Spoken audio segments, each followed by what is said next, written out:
Meanwhile, the White House says Donald Trump could meet with Vladimir Putin within a week as the US seeks to negotiate an end to Russia's war on Ukraine. Details of the potential meeting between the two presidents, including its location, are yet to be announced.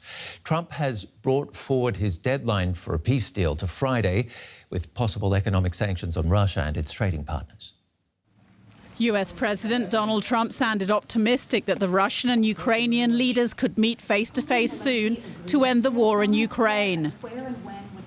Well, there's a very good prospect that they will. And we haven't determined where, but we had some very good talks with President Putin today. And there's a very good chance that we could be ending the end of that road. That road was long and continues to be long, but there's a good chance that there will be a meeting very soon. White House officials raised the prospect of a Trump-Putin summit as early as next week.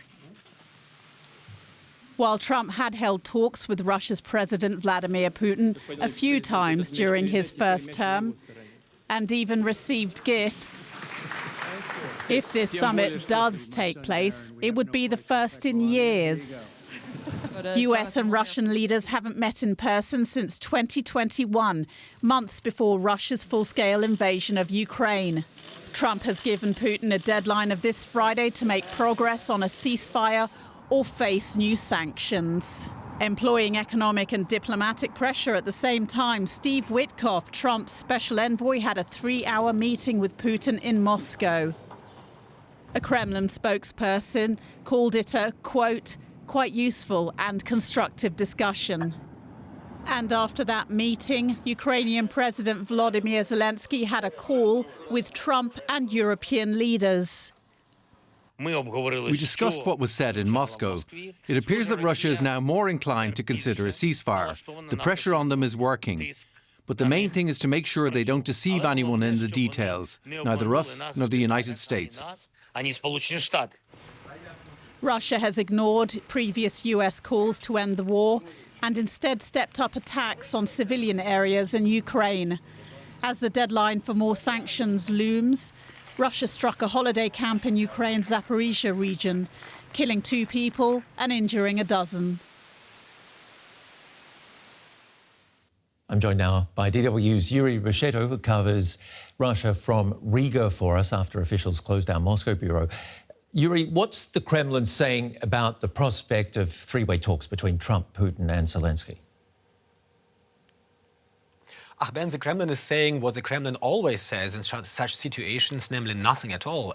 We may expect a statement from Kremlin spokesman Dmitry Peskov probably this morning, but Vladimir Putin himself will most likely not comment on the matter. Still, over the past few days, the Kremlin has repeatedly and very cautiously indicated that such a meeting is possible in theory, but nothing more. However, as I said, this is nothing unusual. The Russians always remain silent until the last moment. Yeah, well, the White House said the Russians called for this, and the Kremlin did call Steve Witkoff's meeting with President Putin highly productive. What's your take on that? Well, the question is indeed what is behind Trump's announcements and what do the Russians mean by highly productive, Ben?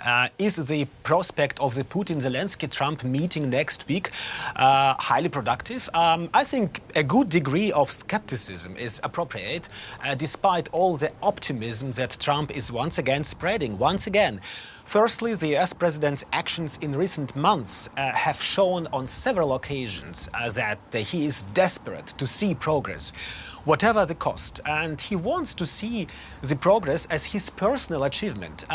Steve Witkoff, his special envoy, was his man in Moscow yesterday, so he is now presenting the progress as his, Trump's, success.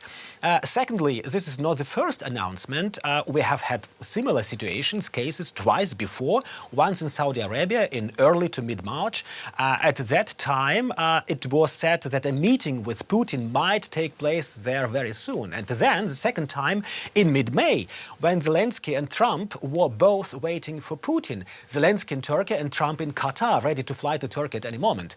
But Putin didn't come. Finally, Trump's Secretary of State, Marco Rubio, has already backed down and said that fundamental agreements must first be reached That's an old song we've heard many times before. So all in all, I think the chances of such a meeting taking place next week are 50-50 at best. Yeah, it makes it hard to put hope in that. But despite the positive spin on Witkoff's meeting with Putin from the White House, it says it will move forward with secondary sanctions aimed at Russian oil.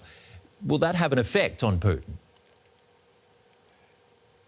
Well, I think Trump wants to keep his word, his promise or his threat. And that threat was from the beginning that if Putin doesn't stop fighting by Friday, so tomorrow, third countries such as India and China, but also Brazil and Turkey, in other words, all those who buy Russian natural gas and oil would be punished. Now we know that Putin will most likely not stop the fighting by tomorrow, and Trump has now somehow to react. However, it's not clear when the tariffs would be introduced and against which countries exactly banned. So far, only India has been mentioned. This would certainly affect Russian oil exports, but it is, I think, unlikely to stop such a man as Vladimir Putin at this point, given all the military advances at the front line in Ukraine the Russian army is making in the last or in the previous days and months. You heard it from our correspondent, Yuri Reshetov. Thank you.